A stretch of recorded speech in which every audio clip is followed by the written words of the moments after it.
listening to Inclusive AF with Jackye Clayton and Katee Van Horn. Hi, and welcome to the Inclusive AF podcast. This is Jackye Clayton, and this is usually the time when you hear, and this is Katee Van Horn. But Katee Van Horn is probably off somewhere drinking margaritas, contemplating their choices in life. But instead, with me, I have the wonderful, brilliant, a personal friend, and someone I look up to, Donald Knight from Greenhouse. How are you doing?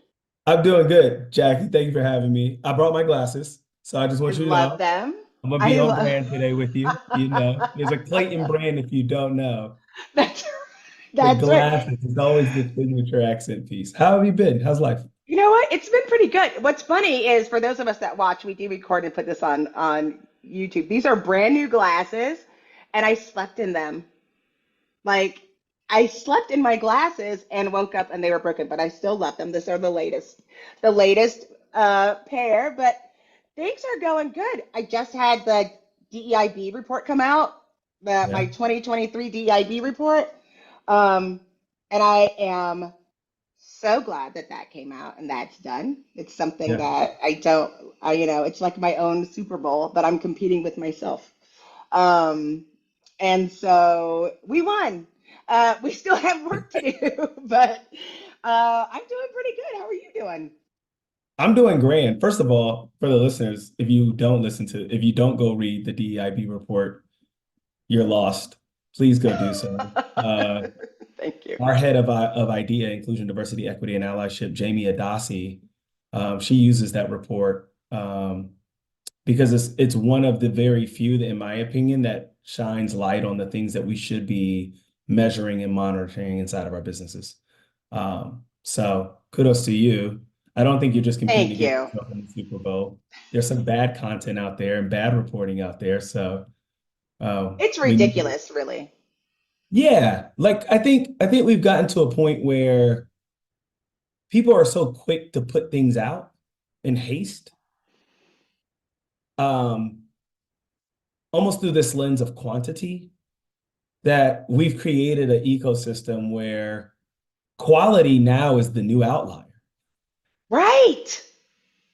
I love that. And especially now, it's like it's almost like, with Chat GPT. I always laugh because I'm like, if you see a rocket in anybody's post, then it's Chat GPT. Because I'm like, because when's the last time you put a rocket in a post? Because I'm like, you never put a rocket in a post before.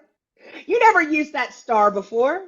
I've been Yeah, looking at your content for 5 years, but it comes out so fast that people have been not only doing that, it's like a new version of plagiarizing people's content so that the same bad advice comes in five different forms.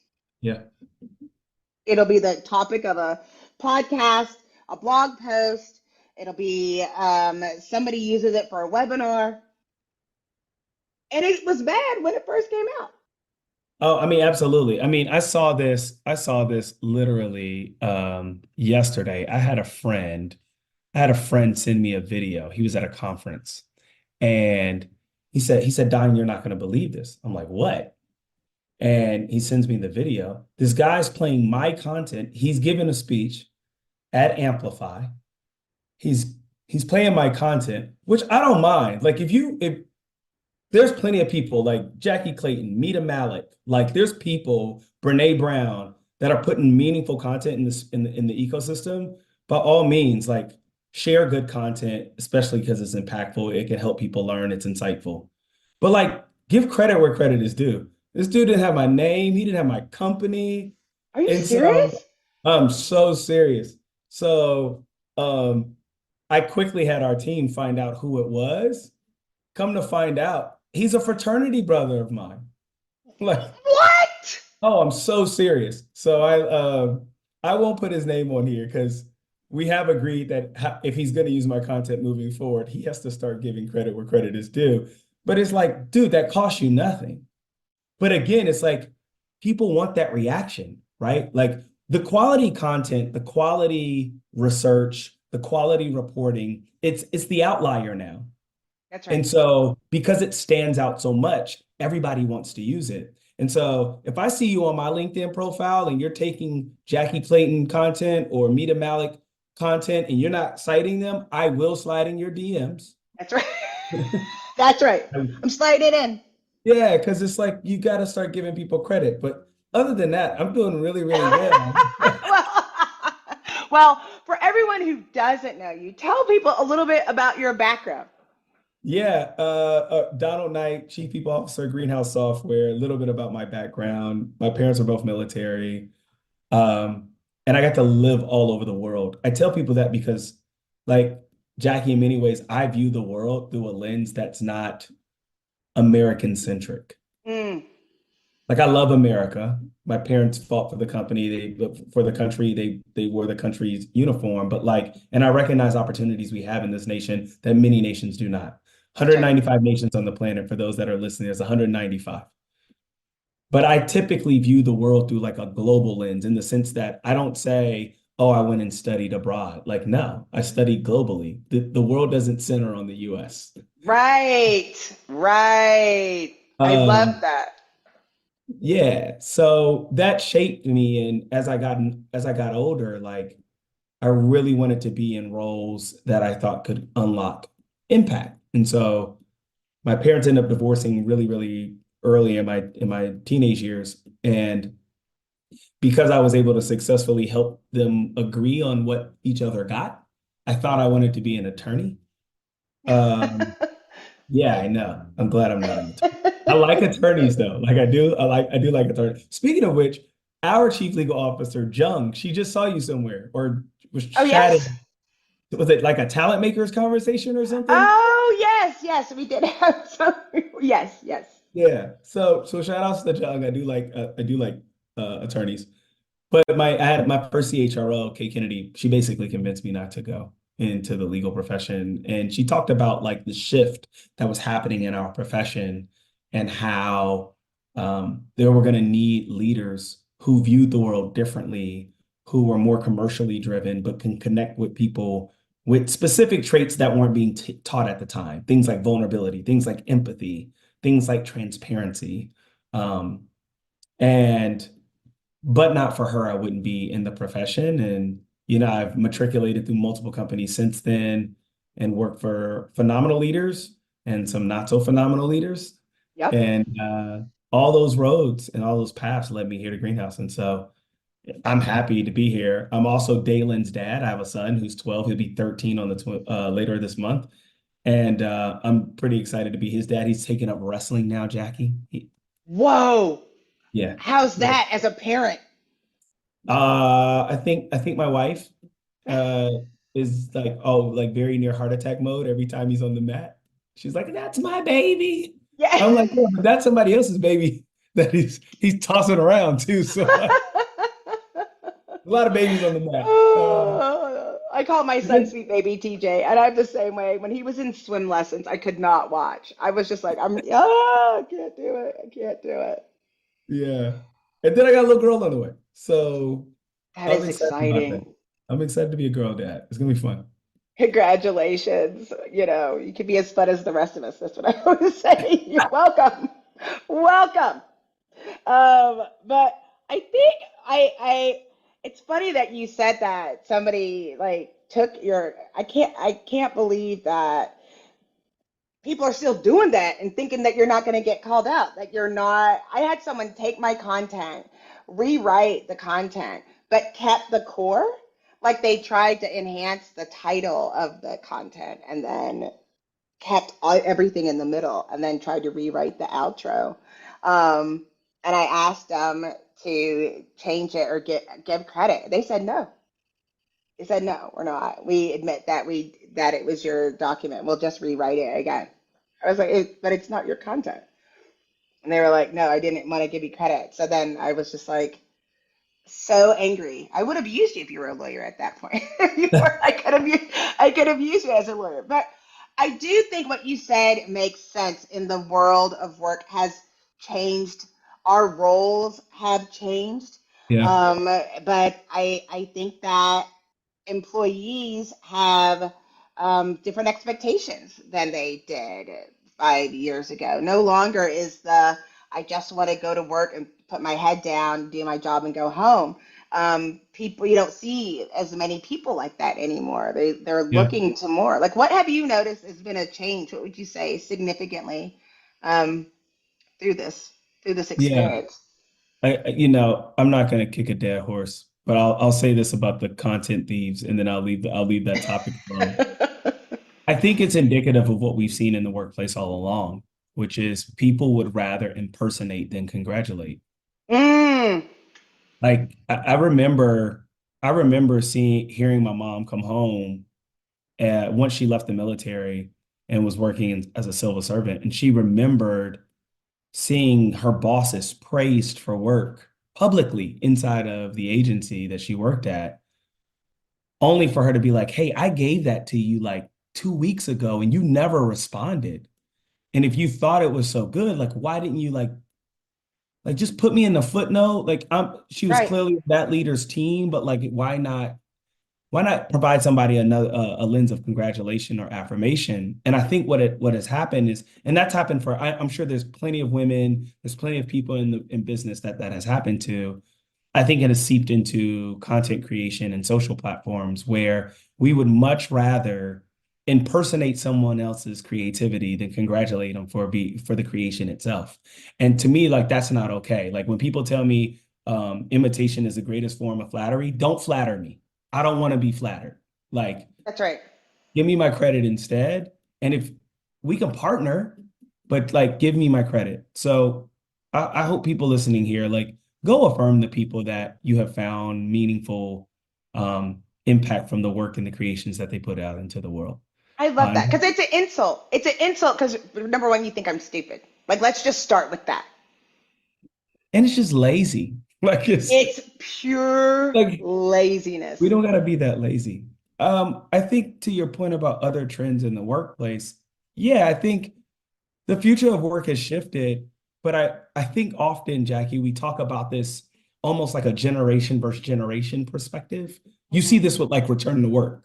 Hmm. It's like there's people that are like, oh my goodness, my leader doesn't like people. Why? Because they're making us come back to work. And then on the opposite end, you have these leaders that are like, oh, OMG, like these people are all lazy. Why? Because they don't want to come to work. Right, And I'm right. like, you realize like the truth is somewhere in the middle. There That's is right. value in collaboration in person, and we have to figure out what that balance looks like for each individual company differently because our cultures are all differently and comprised of different people with diversity of thought. And I think equally at the same time, there is a flexibility that companies should be offering to talent now. Like for the leaders that say these things shouldn't evolve, everything else did. That's right. We don't ride on camels and horses every day. That's right. And both things can be true, Yes. right? Yeah. Both things can be true. I think that there's a narrative that we see where everybody's like, pick a side, pick a side, pick a side. It's not, it's not always an us versus them, a me and you, or I have to pick a side. I can like I live in Texas. I can look at Governor Abbott and say, you know what? He's done some really gross things, but thank you for the tax credit for my house. Like I could be appreciative of the tax credit for my house and still Yeah. think that you're going the wrong direction with education. Both of those things can be true. Why do you think that's hard for us to do as humans today? Like, why is it so? Because I think you touch on something, your ability to um, give praise and compartmentalize the things that are going well and give criticism on the things that are not going as well. In many ways, today, you're an outlier. Like that, there's a certain level of maturity that takes. Why isn't that? Why is that the exception, not the rule?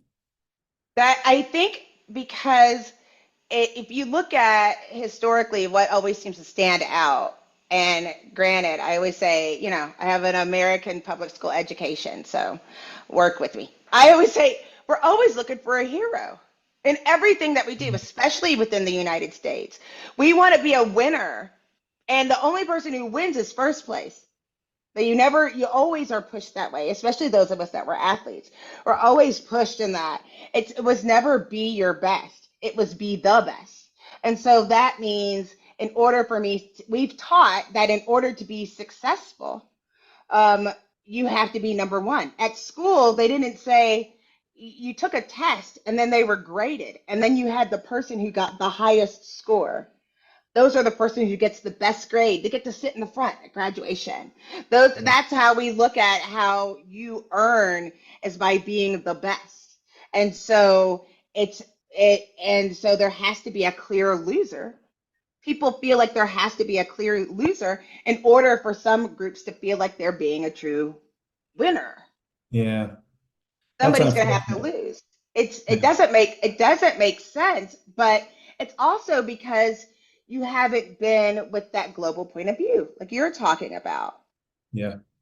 Like, it is understanding that what we're starting to learn, especially like around music. I love music. I used to be a violinist, and but you learn music from this Eurocentric lens. It's like 4/4 time. It's understanding the types of notes, what you think is beautiful, and then go listen to traditional Indian music. It's not taught in school as a Oh, form of music. Like the key signature, the types of notes don't even exist. It's a completely different language that once you hear it, you can't unhear it. And it's like this beautiful bouquet, but it takes taking the effort to seek those things out, because that's not what's presented to people. And so, in order for people to have this experience, they have to seek it out. yeah. Yeah. And so that I think that it's easy. It's lazy. That's what it is. It goes It's back to definitely what you nice. said. Yeah. That's lazy of not looking at other points of view, you know? Yeah. I mean, I think you touch on so many things. You're right that to seek out, in many ways, today's society has made it easier for us to opt into perspectives that align and remind us of our own. Yep. And so, if the real work is finding differing perspectives and the insight or beauty in that is offered from those perspectives, yet it takes a level of effort. You're spot on. People who don't put in that effort won't find those perspectives. I think the problem is it starts to creep into the workplace. Yes. It's like one of the coolest things I like about being a distributed company is that I don't sit in a floor that is completely designated to people teams or HR teams. I That's think right. that's the coolest part about being distributed, because now I'm forced to seek out everybody that I'm connecting with. And so, in many ways, I'm spending my weeks speaking to as many engineers or marketers or salespeople that I would do people teams. And it has influenced the way that I lead. It influences the way that I show up, not just for my team, but for the company. Um, I'll give you an example of that. We have ERGs. We call them arbors. One of them is called trellis. Um, That it's is for so cute. I get it. Greenhouse. I'm sorry, I'm slow. um, but yeah, it's like uh, the population that we're hoping to like encourage to find support in that community are people who identify as a multitude of things: people with disabilities, people with diverse abilities, neurodivergent individuals.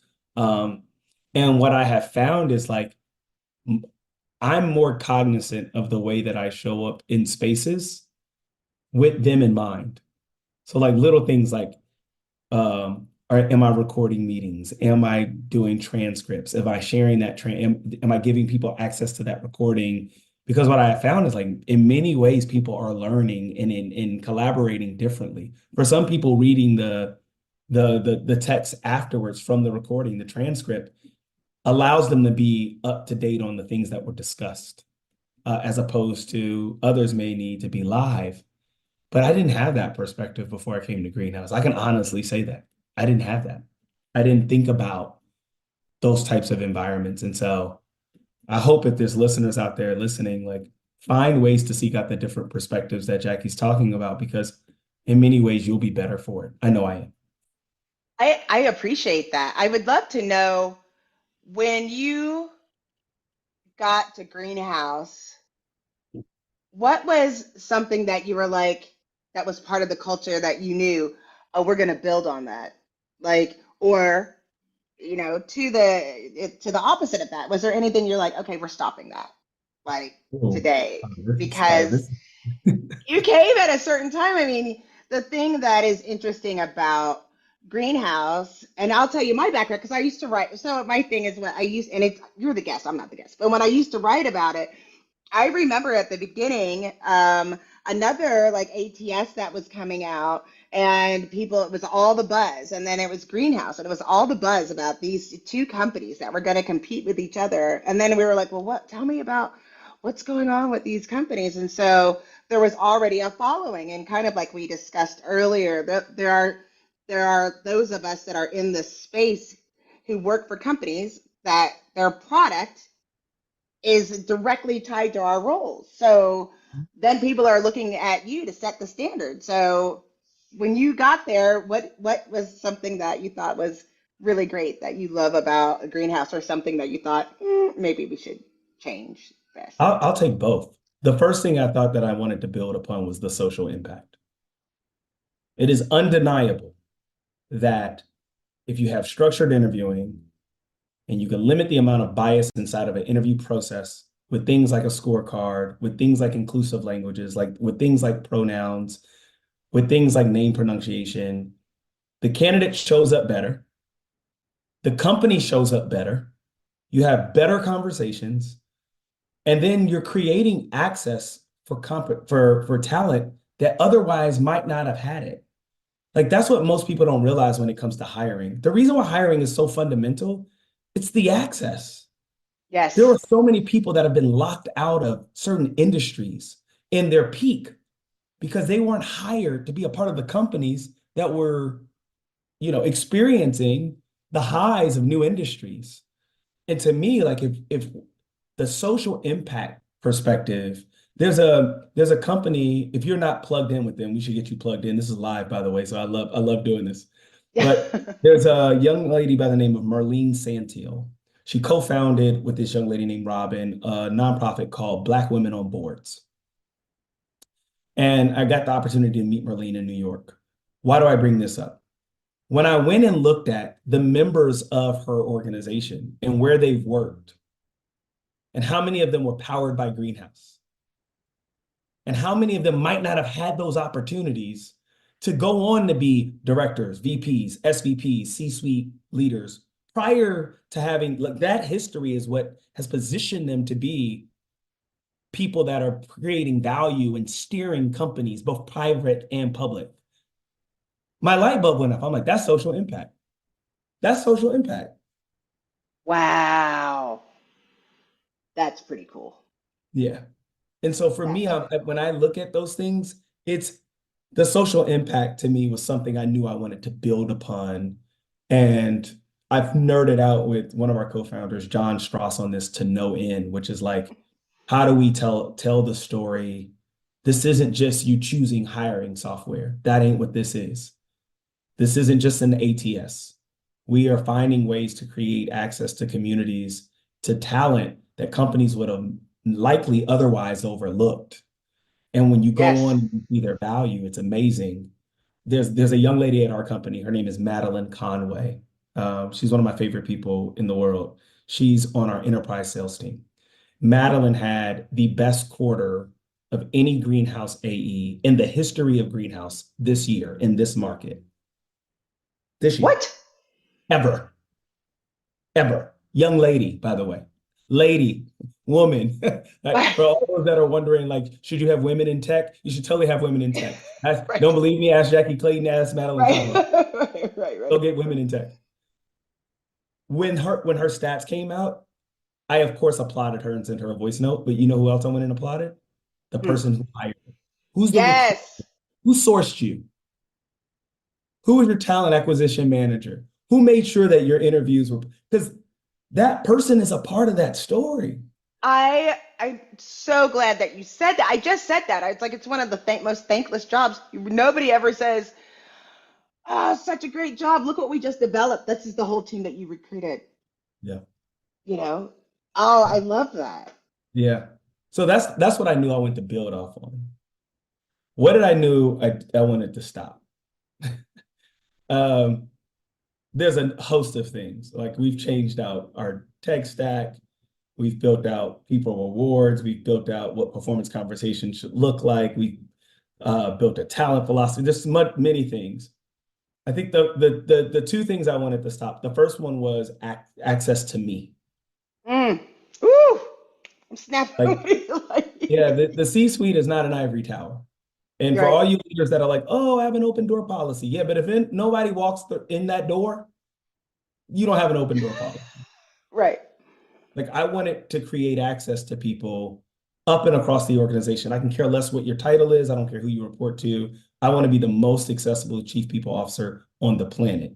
And if someone feels like they want to get in contact with me, I want them to know they can. Like that's important to me. I'm not an ivory tower person or leader. The second one though was what you do very well, Jackye, and we've talked about this a little bit. But you, Cara Alamano, like there's certain leaders in our space. The bar is higher for us Hmm. because of the companies we work at and the purpose that we're on and how we're powering a different conversation inside of the workplace. And when I met with our CMO, Karen, and our CRO, Sean, I said, listen, I don't see your people leaders anywhere, like at all. Yeah, Like, and that's not an indictment. It's just like I feel like if you're gonna be in this space and you're really on a mission and you're signed up for the values and the how we're helping companies unlock potential, I'm not letting you craft the narrative. We gonna craft the narrative. I'm customer zero. Like I use the product that's before right. all of you. So I knew that was something I wanted to start, which is like, how do we get in shared spaces, crafting our own narrative? I like the influencers in our space. I think there's many of them that are doing phenomenal work. But although I don't consider people like me, you, or Kara influencers, I do believe we have a responsibility to influence. That's right. That's right. I mean, I don't know. I think, and I'm glad that you said that because it's not, I think there are people that are influencers are people that are trying to influence. I'm not trying to influence. I'm just trying to share what I know. I don't even go as far as say educate. I'm just going to share what I know, and maybe a different perspective because it is very key for those of us who work in these spaces that are held to a different standard that we don't let marketing dictate that back. And so often it's like, well, how we do the same thing internally here at Textio. We have a Textio for Textio where Yeah. we use the product and how do we use it and what does it look like? And, and what is always surprising, I think, to founders is when you're like, oh, yeah, I don't use that part of the product. I'm like, what? No, I don't like that one. Why? Then the next thing you know, you got product in your office, you got all these people in your office. But I love that you said access to me because that is the outcome of using our products, right? So now that we've put these people, now you have to see the change that has made. I think um, one of the things that is interesting about you is that your people at Greenhouse know you. They're excited to see you. They are seeing, when they see you, they smile. They want to talk to you. They want to, it doesn't look like, I don't think there's an ivory tower. I think people get excited to hear what you have to say, which does not happen at a lot of organizations where they're like, oh, it's our yay, our chief people officer. Most people run the other way. Yeah. I think, yeah, I mean, I agree with you, but that's when I say influence, that's what I mean. I mean, look, I think there's a number of people in this space that is doing meaningful work. I don't want to like knock any Yes. CHRO or CPO or VPs or SVPs that are out there, but I do believe that in our organizations respectively, that the Yes. bar of excellence, the standard of excellence is a lot higher because we're in the space.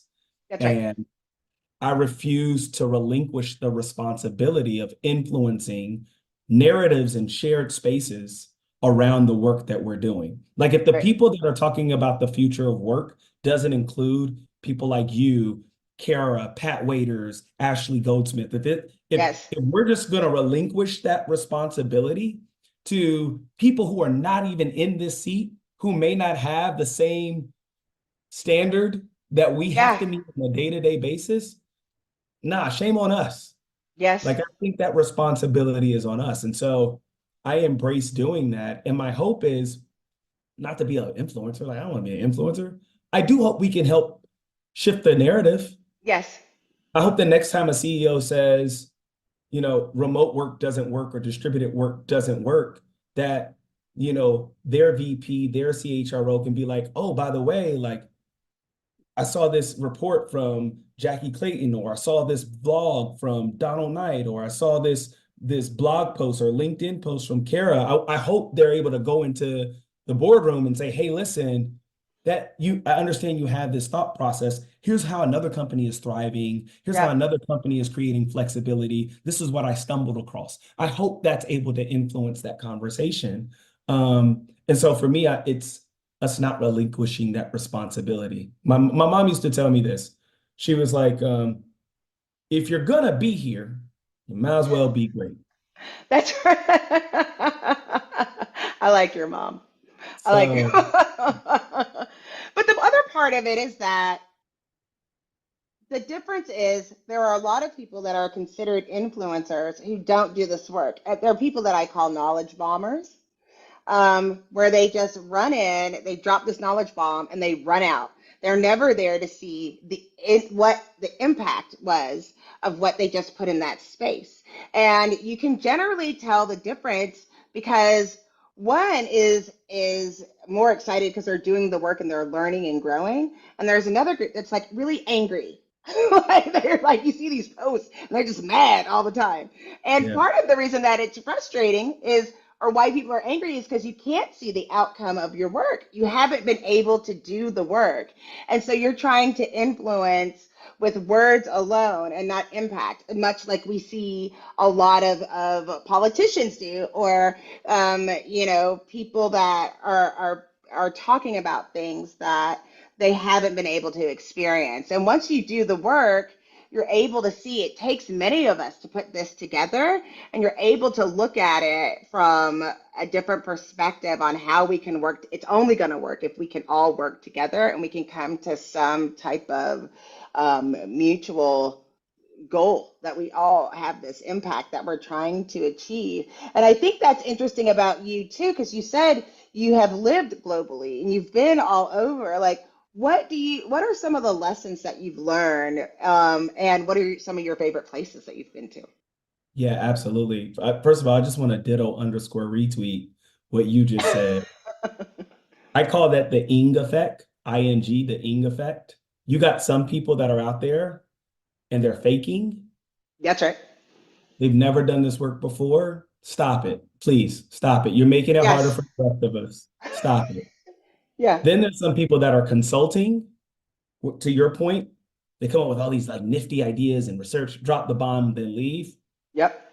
There's a space for you, but just at least acknowledge that you're not an active practitioner.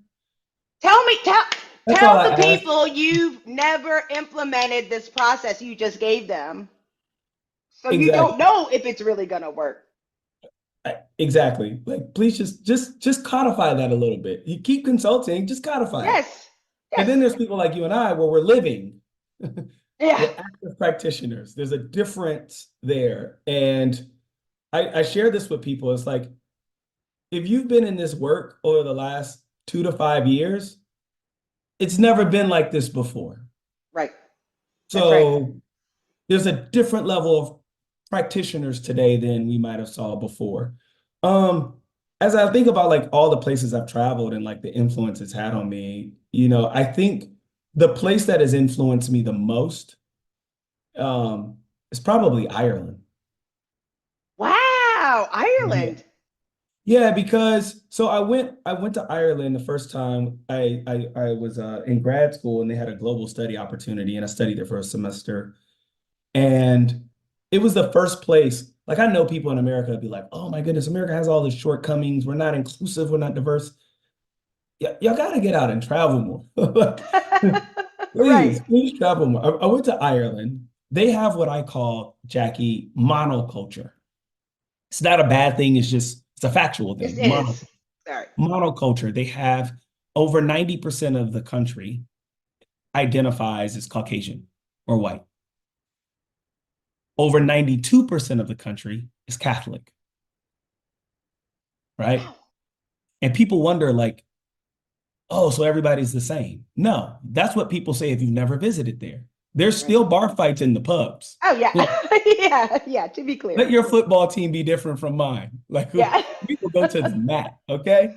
So, but I say that to say this, like when I first got there and I did all this homework, like just to prep, I'm like, oh my goodness, monoculture, I'm probably gonna stand out. Like it's probably gonna be very difficult, but I still chose to go. And my mom, she was wondering, she was like, why are you still going? Like if you already know these things. And I'm like, Mom, there's so much for me to learn there, right? And so I was at University College Cork, so County Cork. It's further south from Dublin, and we talked about the class was on global economics, and it taught me so much about Irish history. So I'll give you a few things. Like the first thing is only 5 million people live in Ireland today. 5 million. Over 60 million people in the world identify as Irish. Wow. They have successfully exported their culture all over the world to the point that some people that live in Ireland, they wonder if they could get 10% of those people to move back to Ireland, what would that do to the economy? What would it do for entrepreneurship? What would it do for new industries? What would it do for AI, things of that nature? What would it do for home prices? Like there's a group, a community there that really wants to see people repatriate back to Ireland. I would not have learned that had I not been there. The other thing I learned was the rise of the Celtic tiger. So basically, when they talk about their economy, the rise of the Celtic tiger really focuses on when the economy in Ireland took off. For many people who may be listening, you might have never been to Ireland. I'll give you the Cliff Notes or the Chat GPT version. But the rise of the Celtic tiger, when they separated from Great Britain, from the Queen. Of course, you have Northern Ireland, which is still associated, and then you have the Republic of Ireland. There's a great Liam Neeson movie out there that kind of talks about the story a little bit. But what they saw is they went into extreme poverty. The crown was no longer taking care of the country as extreme poverty. And in many cases, a lot of the educated Irish people then left, right? What ends up happening, the rise, though, comes from leaders in the country figuring out we have to figure out how we become a destination spot again. How do we become a gateway to Europe? How do we become a place where they can see the talent that we have here beyond our current means? It was aspirational. Like there were basically Irish Dr. Kings over there trying to figure out how do you change this landscape? And the rise comes from putting in legislation that allowed corporate companies to have a cap on their tax rate, corporate tax rate at 12.5%. Tech companies all over the place went over there. Pharmaceutical companies all over the place went over there. And today, many of those tech companies and pharmaceutical companies and so many other industries are still present in Ireland today. Now, I would not have learned any of that had I not been there. And what I saw was parallels between American history and Irish history. I saw struggles of the suffrage movement, civil rights movement, and the Irish movement on how did they stimulate their economy post separation from the crown. And when I got back to the US, my whole perspective changed. Mm. It changed about when people say, oh, we're not an inclusive country. I'm like, listen, yeah, the US has its shortcomings, but like this progress that we've made has been, it rivals no other country. Right. Some people would then tell me, but Donald, we still have racists. I'm like, yeah, but we have Yeah. racists. That's right. Yes. That's right. So Plural.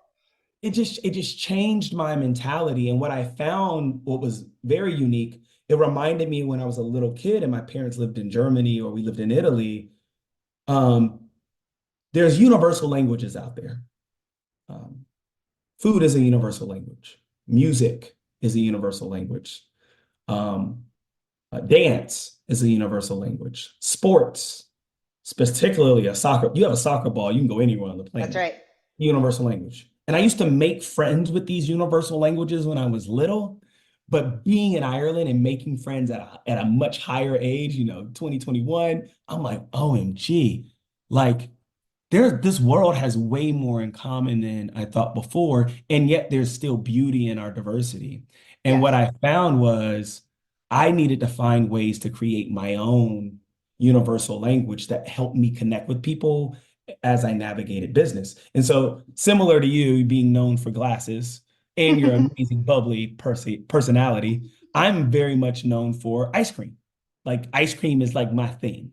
The first time we had ice cream at Greenhouse Open is because Karen was like, "Yes, he's here now. He loves ice cream. We're gonna have ice cream."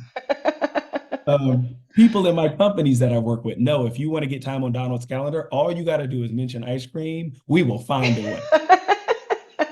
Um, but people don't realize that I always ate ice cream. I always loved ice cream. But the reason I leaned in on ice cream, it was after Ireland. When I was there, I found that having ice cream with people was an easy way for me to connect with people. And I learned so much about County Cork versus County Galway versus Kinsale versus Cove.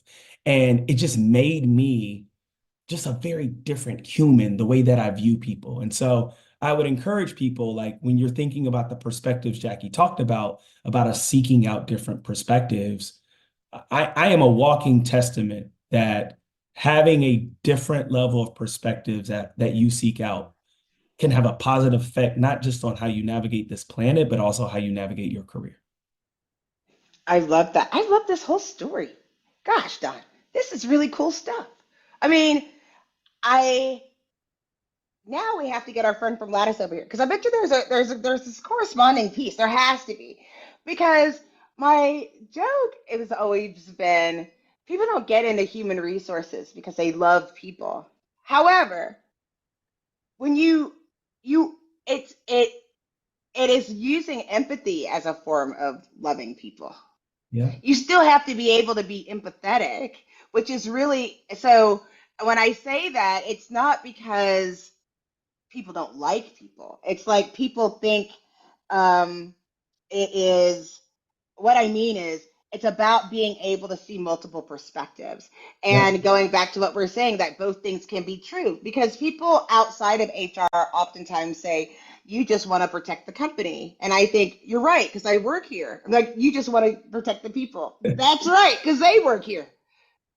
That's actually our job is to make sure that the company is whole and the people who work here are whole to be able to develop this company and those things come together.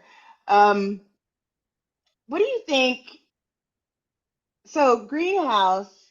Now, what's funny is people will say, I love Textio. And I'll be like, oh gosh. As you're interviewing, people are like, I don't know. I don't know, man. But then I go to greenhouse and I'm like, oh my God, I love greenhouse.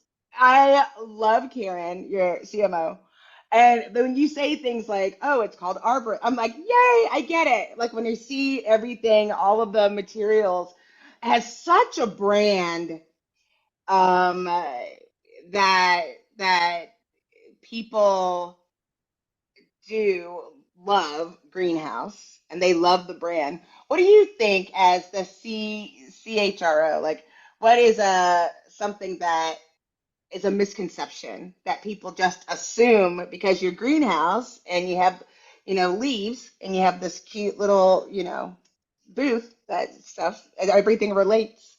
Um, the brand stands out from itself. But what do you think that the misconception is as people are interviewing for roles? Yeah. I will say Karen is an amazing brand leader and marketer. Um,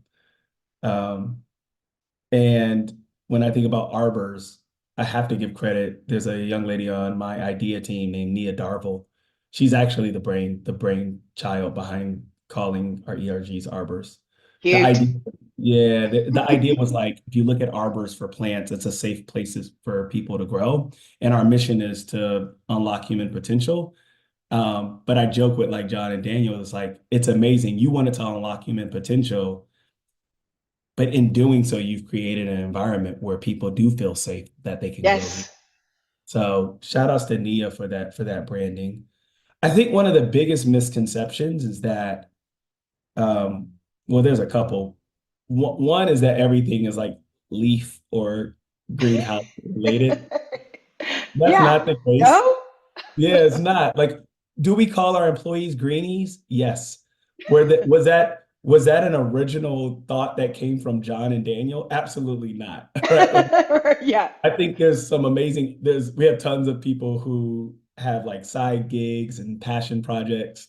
And in many ways, a lot of our culture has been the addition that they have given to us, but it hasn't been like a mandate. There's no mandate that you have to go with like leaf and flower names or trees. Like that's not a mandate here. That's a misconception. I think there's a second misconception that we have everything figured out.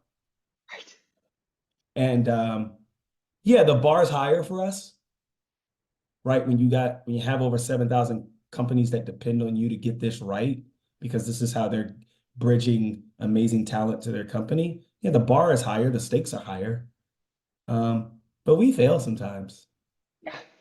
And I think that's okay. That's the charm. Yeah, I think it's okay for us. And I think we're getting more comfortable with sharing how we've learned from those failures. Um, Mm. which I think, to me personally, Jackye, I think that's more powerful. I think the shift that I see happening in the workplace right now, probably the biggest shift that I see is that leaders don't know how to lead now. Oh, right. The playbooks, the traits, the default habits, actions, and behaviors that might have helped you get to 2000 or even Yep. 2020, that ain't gonna Yep. get you to 2030. Not. There's people who will not follow your leadership um, because of your lack of ability to evolve and see value in things like empathy, transparency, acceptance of and sharing publicly where you might have failed and why that's okay. Creating a place where it's a safe environment for people to be themselves. Like if you think that's just flowery language, I feel really bad for you because you won't be able to lead the leaders of tomorrow. You won't be able to lead the experts of tomorrow. I think that's the new table stakes. That's the new standard. And That's right. honestly, Jackye, I think that's why people like you have been able to thrive. You were ahead of the curve. Um, Listen, thanks. It was really bumpy. It was really bumpy. yeah, But I but think, you know, to your point, every 2 weeks I call it. It's like my three Johns because I speak to I do but first coffee with John Baldino, and then I talk to John Strauss, and then I talk to my other John, and I think what's really interesting in talking to John Strauss, I always laugh because at Texas we only have 100 people, and we talk about stuff. I'm like, oh, same. There's a big difference between 100. What there's like the 100 to 300. Then there's a 300 to 500. Then there's a 500 to 700. Those of us in HR know that's a ramp. That's a there's a huge ramp. ramp. There's a ramp. Yeah. And what I love about John Strauss is that he'll say, I was thinking about something. Like he's always thinking and open to ideas and really goes back to wanting to do this right, but being able to know when you're not getting it right, or you're like, I don't, stuff doesn't feel right. Like this doesn't feel right. We need to make a change here. And being self-aware is what's different now, I think, between leaders now than the leaders that brought me up. Like I tell the story, it was like the best moment, hindsight, probably a little traumatic, like now that I'm adult. At the time, I had a boss that um, she was a black woman. She was the director of IT. I interviewed for to be a business analyst with her. Okay. There were 40 people who applied internally for this role. I did not have a business analyst background.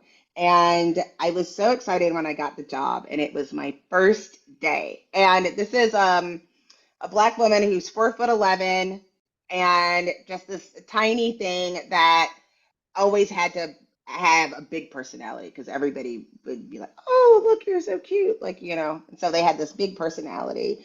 And when I went in, all proud of myself because I got this job, like, fooled them. Look at me, I'm so awesome. And I sat down. It was my first day, and she said, "We both know you're not qualified for this job." Mm. I was like, "Damn it, I just got the job. Like, it's my first day." And she goes, "I hired you because you told me if I gave you anything, task, that you would figure it out." And I said, "Yeah." And she said, and I was like 23, maybe. She said, "I need you to build a multimedia presentation to teach people how we're going to implement Remedy, like in the whatever. And I need it in 2 weeks.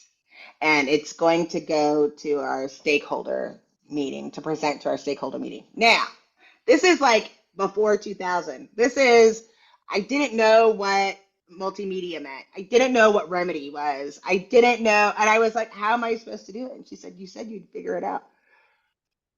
And I said, "Yeah, but what should I use to do it?" She goes, "Figure it out." And she goes, "Figure it out." She yelled at me. She threw me out of her office and slammed the door.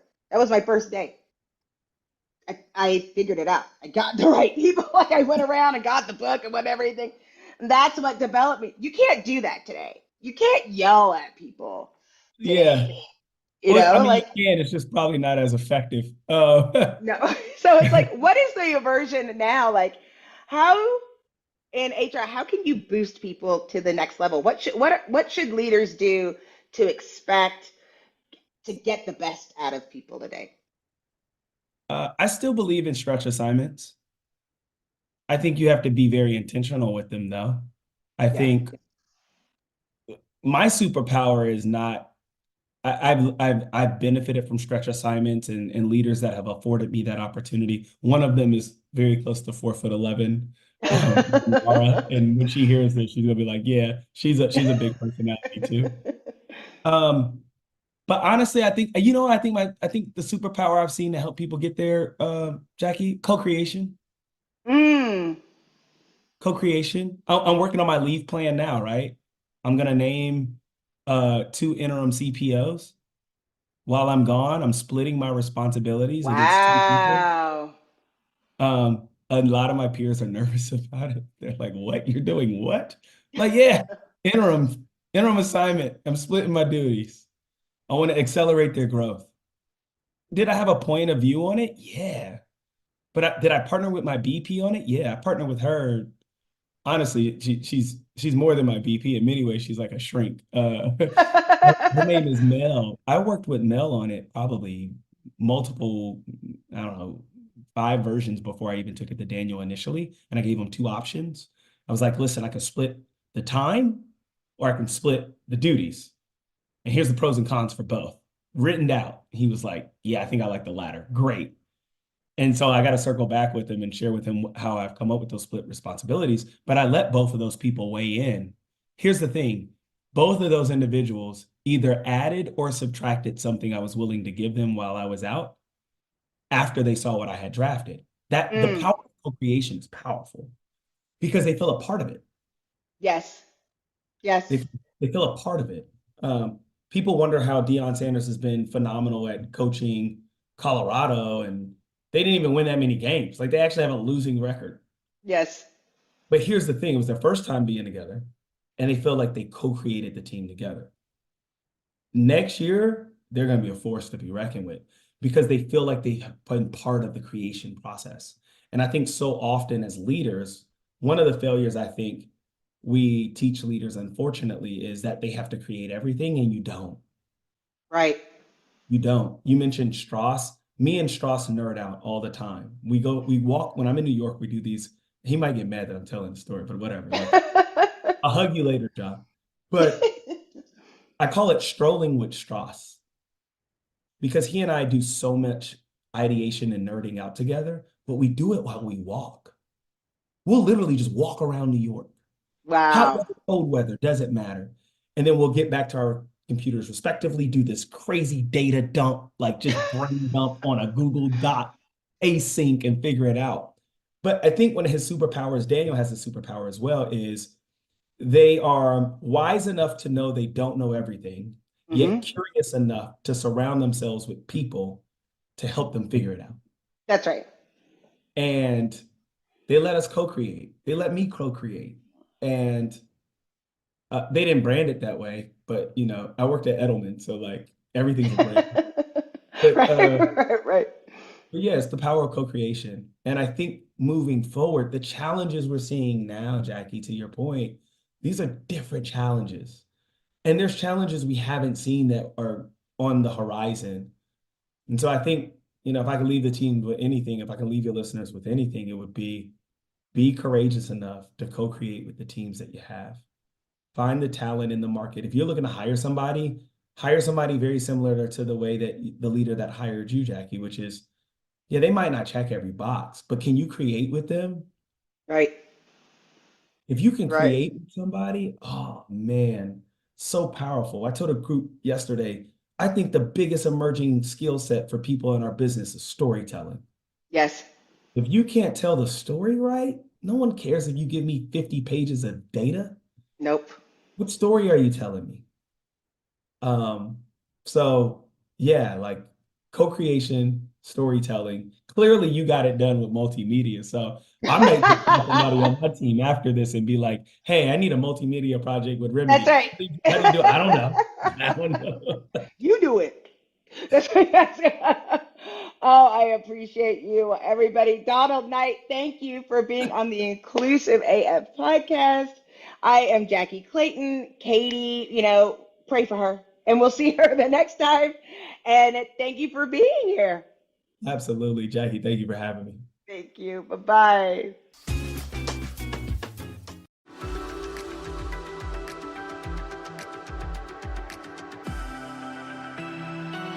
Are you tired of the same old productivity hacks? Have you read the top 20 books on effectiveness, and yet your workdays and email inbox still causing anxiety, burnout, and even depression? Ready to learn the latest in brain-based modalities, techniques, and technologies to optimize your success and well-being? Welcome to the Focus to Evolve podcast, where we'll illuminate your path to spacious productivity and balanced thriving. Each week, we dive into deeply insightful and immediately impactful methods to help you become highly effective while promoting health, profitability, and well-being. Say goodbye to the trance of busyness and hello to your highest potential. It's time to discover a new way of accelerating your mission, growth, and purpose. Join us on the Focus to Evolve podcast and get ready to live your most joyful, productive, and fulfilling life.